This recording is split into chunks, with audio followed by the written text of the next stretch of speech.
Okay, section 9.3, similar right triangles. Our objective in this lesson is to identify similar triangles and solve some real life problems involving similar triangles. And then we're going to be using something called a geometric mean. We're going to learn about what that means in a minute. We've talked about means, extremes, and this just kind of expands on that a little bit. Okay, so first we have our right triangle similarity theorem. So here's one of our new theorems today. We'll have a couple.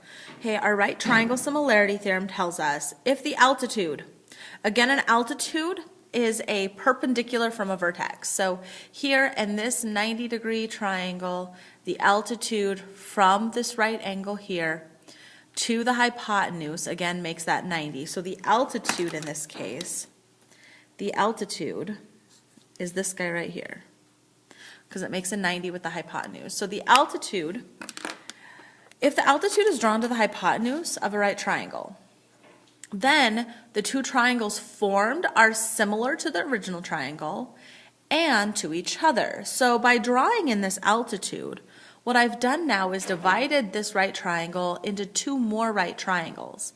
And those two right triangles are similar to each other, but they're also similar to the whole big one. Okay? And the easiest way of identifying those similar triangles, they have them all listed here, but the easiest way of finding them is to draw all three triangles oriented the same way, meaning all lining up the same way. So I'm going to draw just this small one, this BDC, but I'm going to draw it so I have my short leg going up and down, my long leg this way, and my hypotenuse here. So here's my 90-degree angle. So we're just going to, and this is where sometimes Post-its are helpful, excuse me, okay, because we can cover up the other half here. So my 90-degree angle is right here at D, so this would be point D. The short leg goes from D to B, and the long leg and my hypotenuse goes B down to C. So this is triangle BDC. That's this triangle here just flipped over. Okay, now we have our medium triangle. Okay, so that's this one on the other side here. Again, my right angle is here at D. So my right angle here is at D.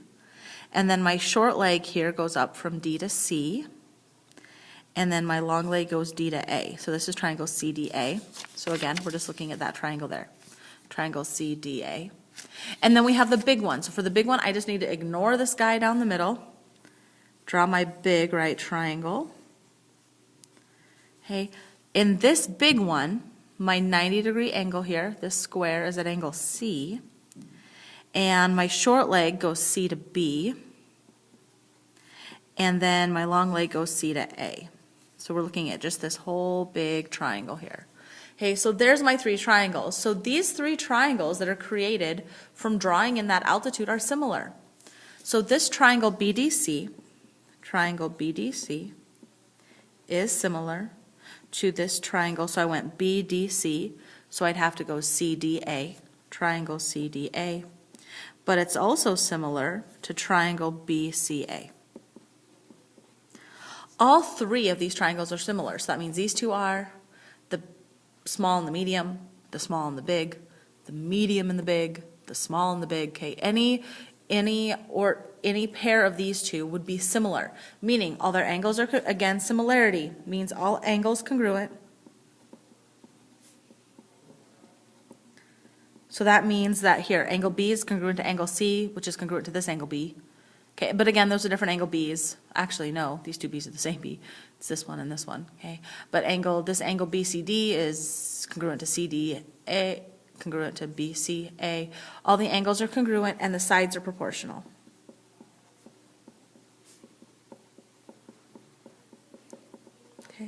So again, the easiest way here in this first example, the easiest way of listing these similar triangles again is to draw them. It says identify the similar triangles in the diagram. So I'm going to draw them three separate triangles. So first, the small one is this guy over here. Here's that small one, that orange one. Its 90-degree angle is right here. Okay, and so let's draw that small orange one. Okay, so the 90 degree is at N. The short leg goes M to N, so there's my short one.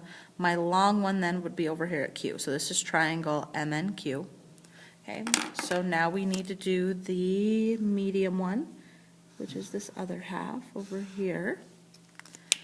Okay, so draw the medium one. Okay, the 90 degree here for that, again, we're just looking at the pink, so we can ignore this orange guy.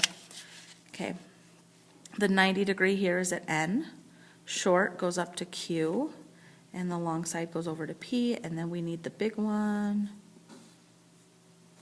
Okay, so now we're looking at the whole thing.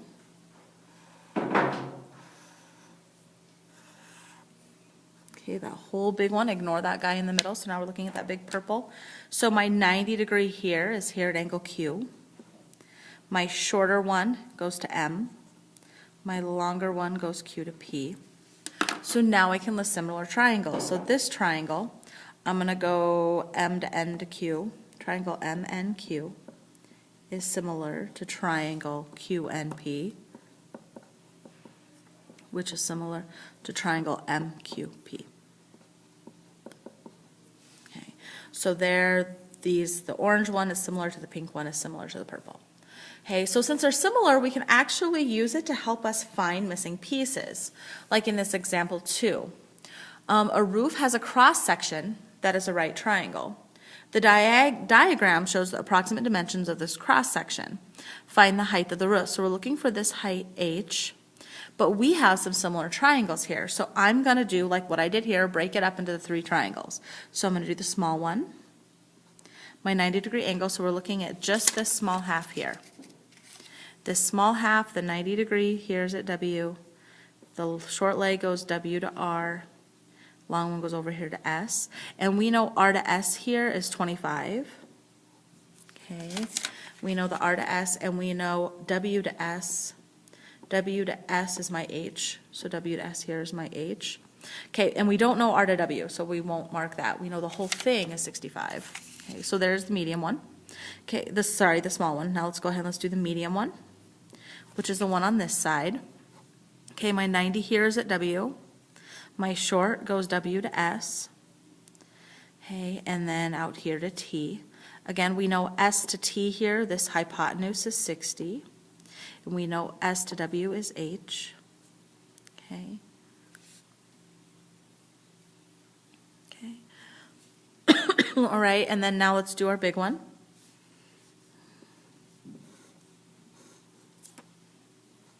Okay, so now the whole big one. Our 90 degree here is at S. The short goes S to R. The long goes S to T. We know S to T is 60. We know R to T is 65. And we know S to R is 25. So we actually know all 3 sides of this right triangle. Okay, but we don't know all 3 sides of the others, but we do know all 3 of these are similar. So we can actually set up a proportion, and we can pick any 2 we want.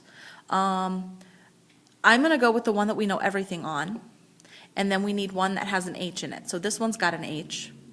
This one knows everything. Okay, so now let's see what's something that we know on both of them. Well, if we're going medium to big, we know the hypotenuse on both of them, 160, 165.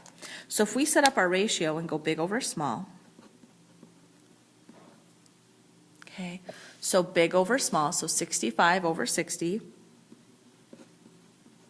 okay, is going to equal 65 over 60 is going to equal, again, we're looking to try to find H, so we should probably use the one with H, 25 over H. Okay, now use means extremes. Multiply the extremes, the 65 and the H.